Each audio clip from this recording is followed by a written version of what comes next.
Salut et bienvenue dans un nouveau tutoriel. Dans ce tutoriel, on va voir le concept de ST. ST veut dire quoi? Simplifier tout. C'est-à-dire aujourd'hui, on va simplifier tout. On va mettre les choses en ordre. Parce que je vois le plus souvent, les gens, lorsqu'ils sont en face de leur graphique, ils ne savent pas où commencer et où terminer. C'est-à-dire, une fois qu'ils sont en face du graphique, ils sont embrouillés. Ils peuvent apprendre beaucoup de choses. Ils ont beaucoup de choses en tête. Mais une fois qu'ils se trouvent en face du graphique, ils sont complètement, totalement embrouillés. Ils ne savent même pas où commencer. Si vous êtes tombé sur cette vidéo, ce n'est pas au hasard. Vous avez eu la chance. Parce qu'en tant que trader, ce qu'on viendra de faire aujourd'hui ici, n'est-ce pas, vous êtes censé de regarder. Et vous allez l'aimer. Parce que ce qu'on va faire dans cette vidéo, c'est très, très intéressant. On va simplifier tout. Parce que retenez qu'en trading, pour être profitable, il faut avoir un plan de trading et trader ton plan. C'est-à-dire, il faut avoir un plan et trader ton plan. Et pour cela, vous n'avez pas besoin d'informations sophistiquées. Il n'y a pas de stratégie miraculeuse en trading que vous allez vous attendre pour vous aider. Non, pour être profitable en trading, il faut avoir une stratégie, backtester ta stratégie. Parce que tu ne peux pas dire que tu vas devenir profitable en trading. Aujourd'hui, tu es sur cette stratégie. Demain, tu sautes sur une autre stratégie. Le lendemain, tu es sur une autre stratégie. Ça ne va pas marcher comme ça. Mais non. C'est ça que je vois la plupart des gens faire. Mais ce n'est pas comme ça. Une fois que tu prends une seule stratégie, tu la backtestes à plusieurs reprises. Et tu vois si le résultat statistique est convaincant, tu peux tout simplement prendre cette stratégie comme ta stratégie. Par exemple, tu as une stratégie, tu backtestes à 100 reprises, tu vois que le résultat statistique, n'est-ce pas, est de 85%. Là, tu peux utiliser cette stratégie comme ta stratégie rentable. J'espère que c'est clair. Mais ce n'est pas toutes les stratégies que tu peux appliquer. Et aussi en trading, il faut retenir quelque chose. Il faut connaître ton style de trading. Mais gars, j'ai fait seulement ce tutoriel, n'est-ce pas, pour aider beaucoup de personnes pour avoir une idée encore claire sur le trading. Il faut connaître ton style de trading. Si toi tu es un day trader ou un scalper ou un swing trader, il faut laisser dans ce contexte. Tu ne peux pas faire le scalping aujourd'hui, demain tu fais le day trading, après demain tu fais le swing trading. Mais tu fais quoi? Tu fais quoi? Il faut respecter, n'est-ce pas? Il faut avoir un plan et respecter ton plan de trading. C'est-à-dire, il faut avoir un plan et trader ton plan. C'est ça, tout simplement. C'est la raison pour laquelle j'ai fait cette vidéo, pour aider encore la majorité, pour pouvoir les situer une fois qu'ils sont en face du graphique. Si vous êtes nouveau sur cette chaîne, n'oubliez pas de vous abonner et d'activer la cloche de notification pour être notifié à chaque fois que je vais faire une nouvelle vidéo. On a 3 carreaux en face de nous ici. Et on va simplifier tout. On n'a pas besoin d'informations sophistiquées en trading. Non, il faut qu'on simplifie les choses. Mes gars, il y a d'autres lorsqu'ils sont en face du graphique, ils ne savent même pas où commencer. Ils vont commencer à tracer des lignes de tendance, des résistances, des supports, des surprises, zones, des imbalances. Ils vont se mélanger. Finalement, ils vont se retrouver en face d'une information qu'ils n'arrivent pas à synthétiser. Mais dans ce tutoriel, n'est-ce pas, on va essayer de mettre tout en ordre. Alors, on a notre premier carreau ici, notre deuxième carreau et notre troisième carreau. Et le titre, c'est simplifier tout. On va simplifier tout dans ce tutoriel. Ici, lorsque vous êtes en face du graphique en tant que trader, qu'est-ce que vous devrez faire d'abord? La première des choses à faire, c'est de choisir une paire de devises. C'est ça la première des choses à faire. Vous devrez d'abord choisir une paire de devises. Après avoir choisi une paire de devises, quelle est la deuxième chose à faire? Vous devrez choisir une unité de temps. Mes amis, s'il vous plaît, suivez-moi très attentivement, car ce tutoriel va beaucoup vous aider. Ça va beaucoup vous aider même. Et regardez encore à plusieurs reprises ce tutoriel, ça va beaucoup vous aider. Je disais, si vous êtes en face du graphique, quelle sera la première des choses à faire? C'est de choisir une paire de devises. Après avoir choisi une paire de devises, la deuxième des choses à faire, c'est de choisir une unité de temps. Mais on ne choisit pas une unité de temps au hasard. On choisit une unité de temps selon votre style de trading. C'est-à-dire, selon votre profil de trading. Et on a 3 profils de trading. Tu peux, n'est-ce pas, tu peux être un scalper, tu peux être un day trader, ou bien tu peux être un swing trader. Soit tu choisis une unité de temps selon ton style de trading. Soit tu es day trader, tu es swing trader ou tu es scalper. Après avoir choisi une unité de temps selon ton style de trading, tu vas déterminer une tendance. Tu détermines une tendance. Après avoir déterminé la tendance, qu'est-ce qui vient après? C'est de déterminer une zone d'attaque. J'espère que c'est clair. Et quand tu détermines une paire de devises, tu détermines une unité de temps selon ton style de trading. Par exemple, je vais essayer, n'est-ce pas, de mettre ça ici. Si tu es un swing trader, tu fais le swing trading, tu peux tout simplement choisir une unité de temps de 1 mois ou bien une semaine. Oui, selon ce que tu veux. Si tu es un day trader, tu peux choisir one day, un jour. Tu vas travailler dans ces, n'est-ce pas, dans ces time frames ici. Si tu es un scalper, tu fais le scalping, tu peux choisir 15 minutes, 5 minutes et 1 minute. J'espère que c'est clair. C'est la raison pour laquelle je vous disais, il faut choisir l'unité de temps selon ton style de trading. Après avoir fait tout ça qui se trouve dans la première colonne ici, on viendra dans la deuxième colonne. Maintenant, dans la deuxième colonne ici, quand on vient ici, qu'est-ce qu'on va faire? C'est la colonne à ne rien faire du tout. Ça fait un peu rire, n'est-ce pas? Ceux qui ne sont pas d'abord abonnés, abonnez-vous et activez la cloche de notification. N'oubliez pas de partager, car ça fait plaisir. Rejoignez-nous sur Telegram, le lien se trouve en commentaire. Ça, c'est une colonne à ne rien faire. Quand je dis c'est une colonne à ne rien faire, ici, je vais essayer de vous montrer cela. Attends, je vais d'abord enlever ça. On va essayer de déterminer ici une zone d'attaque.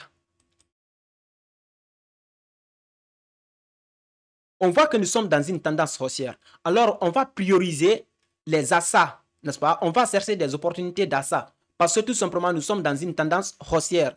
Alors, ici, je vais déterminer une zone d'attaque à ce niveau. C'est une demande zone ici. Est-ce que vous voyez? Mes amis, ceux qui ne savent pas comment déterminer une zone d'attaque et qui ne connaissent pas la différence entre une zone d'attaque valide et une zone d'attaque invalide, j'ai fait une vidéo sur ce sujet. Cette vidéo se trouve sur cette chaîne. Vous pouvez tout simplement regarder pour comprendre comment déterminer une zone d'attaque. Maintenant, on a déterminé notre zone d'attaque valide qui est là. Qu'est-ce qu'on va faire maintenant? Parce que c'est ici qui est, n'est-ce pas, la fin. On est passé ici, on est passé là, on est passé là. Maintenant, on est passé ici. N'est-ce pas? On a déterminé notre zone d'attaque. Après avoir déterminé notre zone d'attaque, qu'est-ce qu'on fait? On vient ici. C'est-à-dire la colonne de ne rien faire. C'est la colonne de patience et observation. Dans cette colonne ici, on laisse patient et on observe. C'est-à-dire on ne fait rien du tout. Parce qu'on a déjà déterminé une zone d'attaque. On va laisser le prix faire ce qu'il veut. Nous, on va essayer, n'est-ce pas, de s'activer. On va essayer de passer à l'action lorsque le prix va descendre dans cette zone ici. C'est là-bas qu'on va quitter ici pour aller, n'est-ce pas, dans la troisième colonne ici. C'est-à-dire la deuxième colonne là, c'est une colonne où on laisse patient et on observe tout simplement. On ne fait rien. On laisse patient, on regarde le prix, même si le prix vient comme ça, au-dessous de notre zone d'attaque, et puis il n'a pas pénétré dans notre zone d'attaque, il crée des choses ici, n'est-ce pas, des fausses informations ici. Nous, on s'en fout. N'est-ce pas? On va laisser toujours d'abord dans la deuxième colonne. C'est lorsque le prix va descendre dans notre zone d'attaque qu'on va rapidement partir dans la troisième colonne qui est là. Là, une fois dans la troisième colonne, qu'est-ce qu'on va faire? On va cesser une confirmation. Et il y a deux types de confirmation. J'ai fait encore une vidéo sur ce sujet. On a une confirmation sans derrière et une confirmation chartique. C'est à vous de voir quel type de confirmation que vous allez cesser. Si vous cessez une confirmation sans derrière, là, vous laissez dans le même time frame. Vous allez cesser cette confirmation. C'est-à-dire, cette confirmation peut être un doji, ou bien ça peut être une étoile du matin, n'est-ce pas? Ou bien ça peut être un marteau. J'espère que c'est clair. Vous cessez une confirmation senderière ou bien une confirmation chartique. Si vous avez à cesser une confirmation chartique, là, vous devrez descendre dans un time frame inférieur. Parce que le plus souvent, on vous dit, pour cesser une confirmation, il faut descendre dans un time frame inférieur et quoi. Ce n'est pas forcément obligatoire qu'il faut descendre dans un time frame inférieur. Il faut connaître quel type de confirmation que tu dois cesser. Si c'est une confirmation senderière, là, tu n'auras pas besoin de descendre dans une time frame inférieure. Il faut laisser dans le même time frame pour cesser cette confirmation. Si vous cessez une confirmation chartique, là, vous serez obligé de descendre dans un time frame inférieur. J'espère que les choses sont très claires. Mes gars, likez cette vidéo et abonnez-vous, car ça fait plaisir. Après avoir cessé une confirmation, qu'est-ce que vous devrez faire la suite? Vous passez à l'attaque. Maintenant, pour passer à l'attaque encore, vous devrez connaître où mettre vos stop loss, vos take profit et où exactement entrer au marché. C'est les confirmations senderières.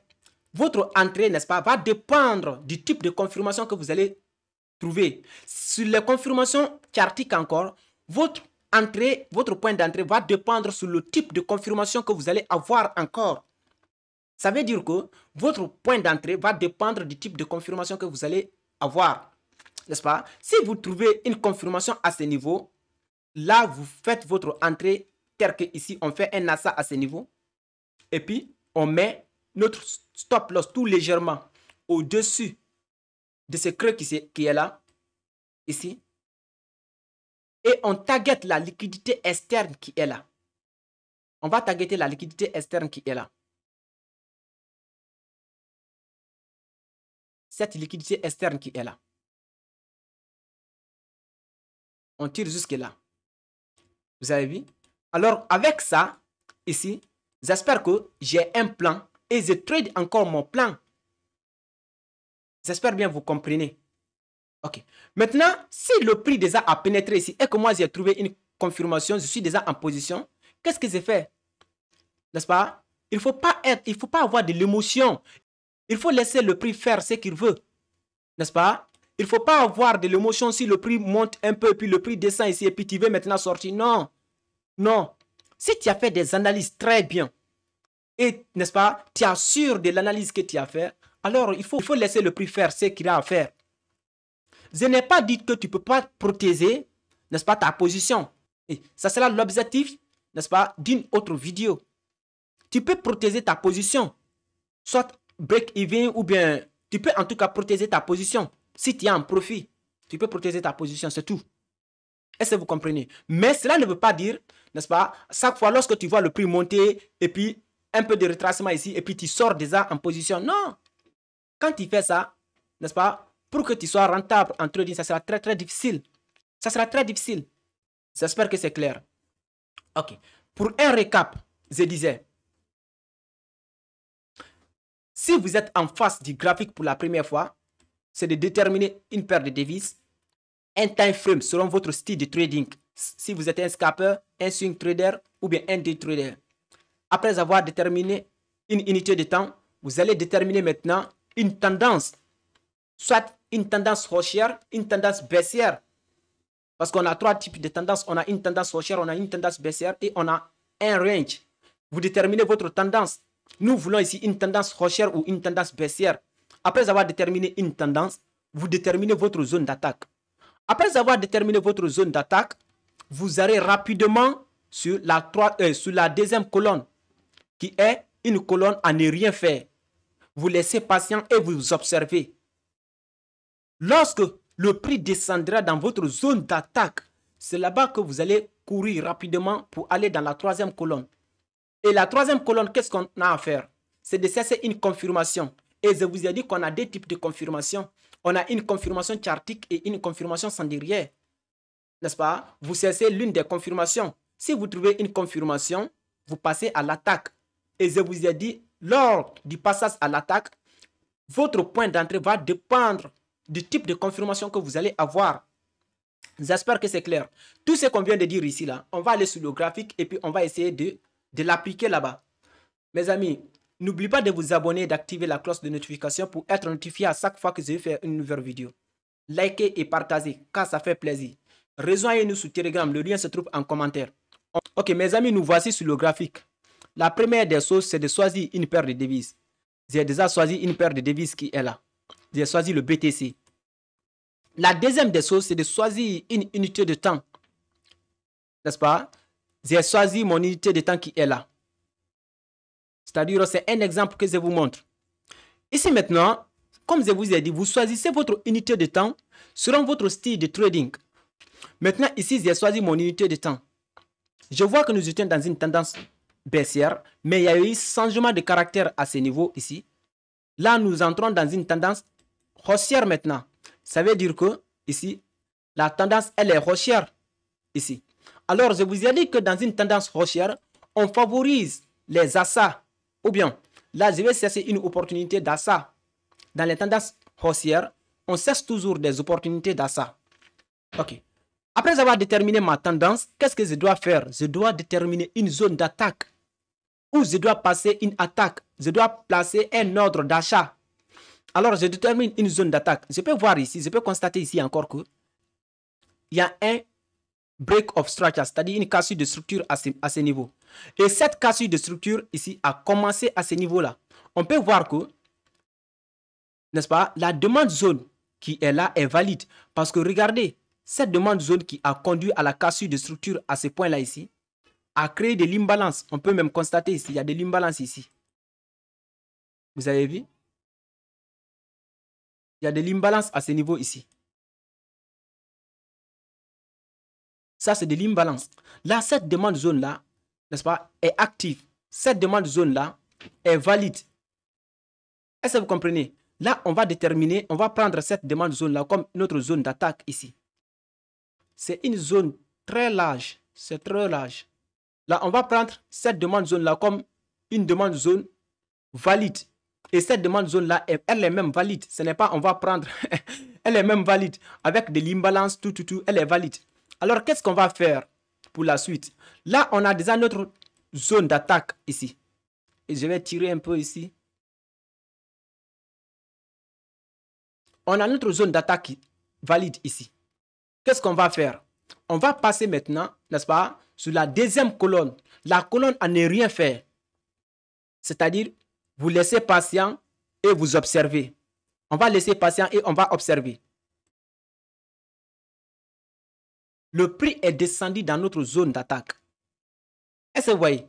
Le prix est descendu dans notre zone d'attaque. Mais on va voir d'abord la réaction parce que une fois que le prix est descendu dans notre zone d'attaque, on doit aller maintenant dans la troisième colonne. On bouge de la deuxième colonne vers la troisième colonne maintenant. Une fois dans la troisième colonne, quelle est la première des choses à faire? C'est de cesser une confirmation. Là, je dois cesser une confirmation à ce point. Moi, je vais cesser une confirmation sans derrière ici. Soit une confirmation d'un doji ou bien un marteau, n'est-ce pas? Je vois que le prix a déjà pénétré dans la zone. Là, je cesse une confirmation. Sans derrière, je vois le prix pénètre toujours. Là, j'ai une confirmation ici. Ceux qui connaissent les confirmations, j'ai fait une vidéo sur les confirmations. Regardez cette vidéo, vous allez comprendre c'est quel type de confirmation que j'ai ici. Là, j'ai une confirmation, comme vous pouvez voir ici. La première bougie là, n'est-ce pas? C'est un marteau renversé et suivi d'une bougie verte. Là, c'est une confirmation complète. Là où je vais faire mon entrée, je vais entrer tout juste ici. Parce que quand je fais mon entrée ici, le stop loss, c'est la très large quand je fais mon entrée ici. Quand je fais mon entrée comme ça, ici, je place mon stop loss tout légèrement ici, au-dessous du creux là. Le stop loss est là, trop large. Et moi, je ne fais pas ça. Je veux un bon risque reward. Là, je vais entrer ici juste. Je vais laisser passer jusqu'à le prix vient activer ma position. Je vais entrer à ce point-là ici. Et je mets mon target où? Je mets mon target, n'est-ce pas, à la liquidité externe ici.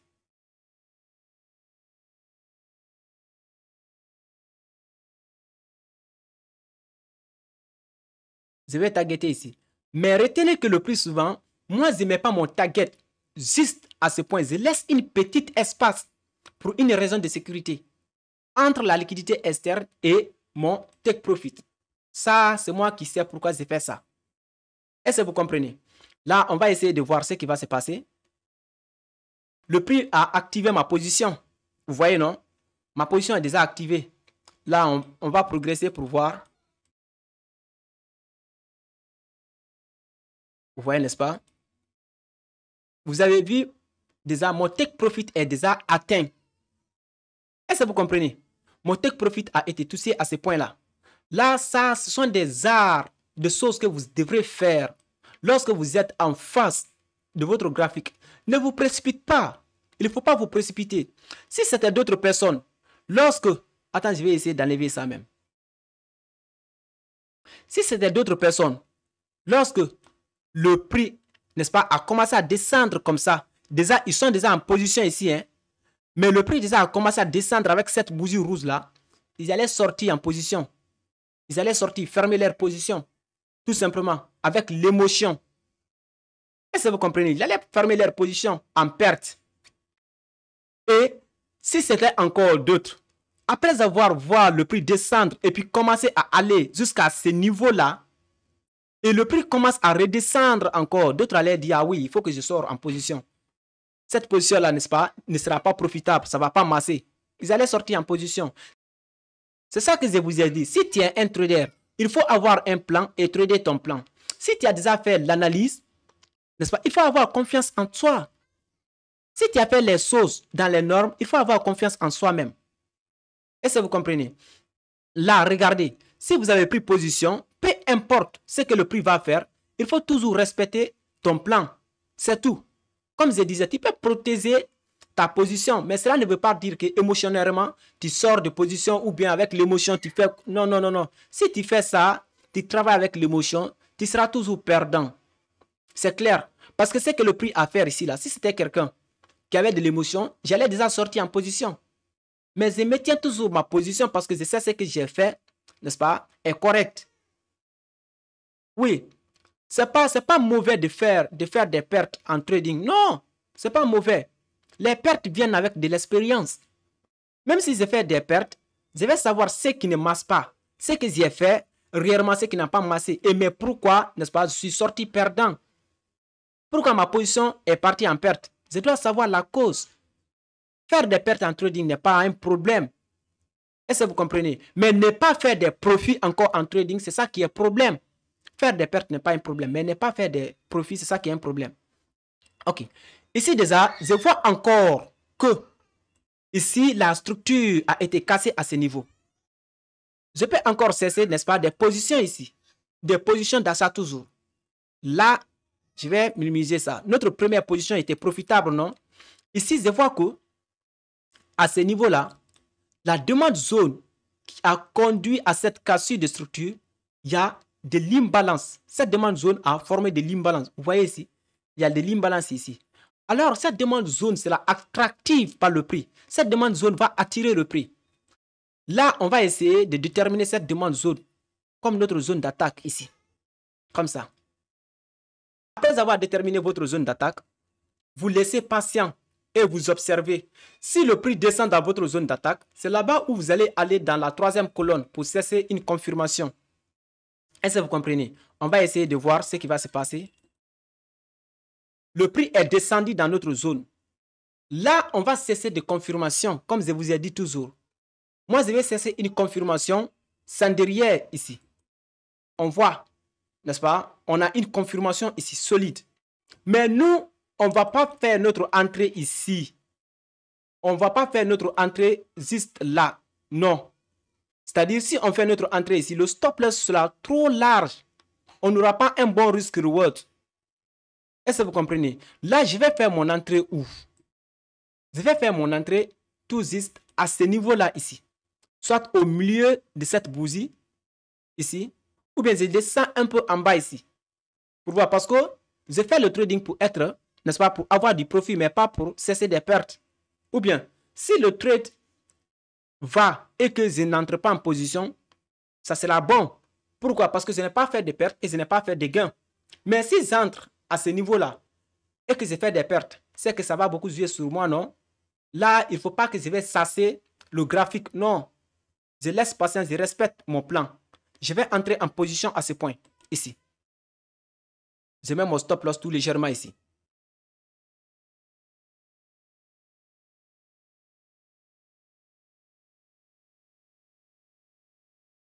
Je tire mon target jusqu'à ce niveau, ici. Attends, je vais essayer d'enlever ça. Ici, c'est notre liquidité externe maintenant qui est là. Là, je tire mon take profit jusqu'à la liquidité externe ici. Mais comme je vous ai dit, le plus souvent, moi, je n'arrive pas sur la liquidité externe. Je laisse une petite distance entre la liquidité externe et mon target. Oui, je sais pourquoi je fais ça. Ça, c'est pour une raison de sécurité. C'est la raison pour laquelle je fais ça. Est-ce que vous comprenez? Vous pouvez aller jusque-là. Il n'y a pas de problème. Mais moi, le plus souvent, je laisse une petite distance entre mon take profit, c'est-à-dire mon target, et la liquidité externe. On va essayer de voir ce qui va se passer. Ma position a été activée. Vous voyez, non? La position est déjà activée. Et si je prenais position jusqu'à ce niveau ici, là, ici, je prenais position ici.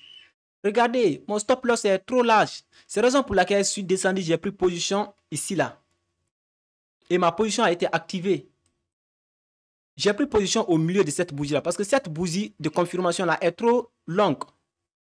Alors, tu prends au milieu ou bien tu descends dans un time frame inférieur pour raffiner encore, n'est-ce pas? Pour avoir un bon risk-reward. C'est la raison pour laquelle je suis entré ici. Alors, on va essayer de voir si réellement ce trade-là sera profitable.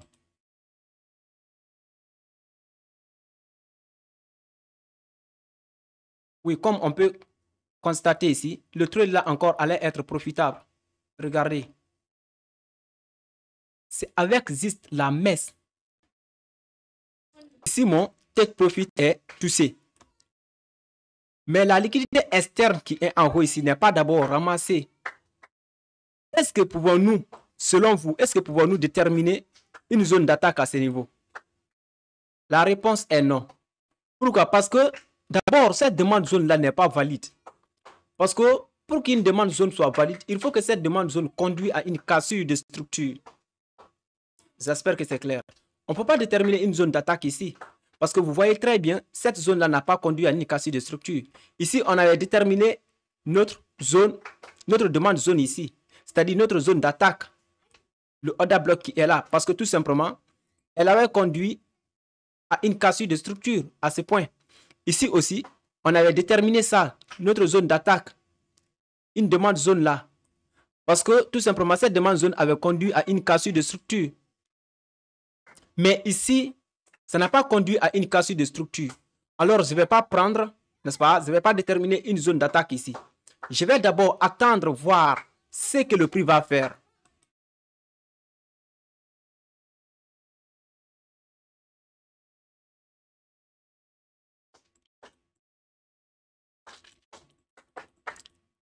Là, vous voyez, n'est-ce pas? Le prix vient de créer deux pics. C'est-à-dire le double top. Le prix vient de créer ces deux pics là ici.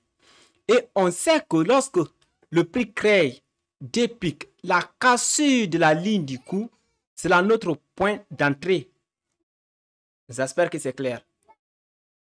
Alors, vous voyez ici, ça c'est la ligne du coup qui est là. On peut tout simplement attendre le prix à ce niveau. Lorsque le prix revient sûrement ici, on peut prendre position. J'espère que c'est clair. Alors, on va essayer de voir. C'est la raison pour laquelle je vous ai dit de ne pas prendre position ici. Parce que tout simplement, cette demande zone-là n'est pas valide. Et si on prenait maintenant position, on déterminait une zone ici, et puis on prend position, on target la liquidité externe là. On allait sortir perdant. J'espère que c'est clair. On va essayer de voir, lorsque le prix va venir sur notre ligne du coup ici, on va prendre position à la baisse. Le prix descend.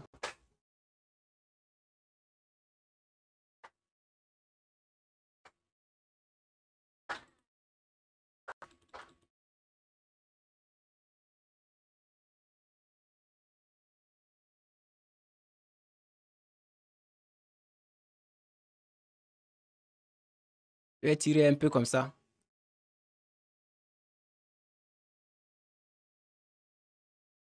Vous avez vu, le prix a déjà pénétré dans ma zone d'attaque et j'ai même eu une confirmation. Vous voyez, n'est-ce pas? J'ai une étoile filante ici. Alors, je peux faire tout simplement mon entrée à ce point-là ici, tout juste. Et je target la liquidité externe. Mais vous le savez tous, toujours, je laisse un espace entre la liquidité externe et mon take profit pour une raison de sécurité. Comme ça. Ma position a été activée comme vous pouvez voir. Vous avez vu, non? La position a été activée par la messe de la bougie là. Là, on va continuer à voir. Le target déjà est touché. Vous avez vu, non? Mon take profit est touché. Alors, c'est comme ça, mes gars. Rejoignez-nous sur Telegram. Le lien se trouve en commentaire.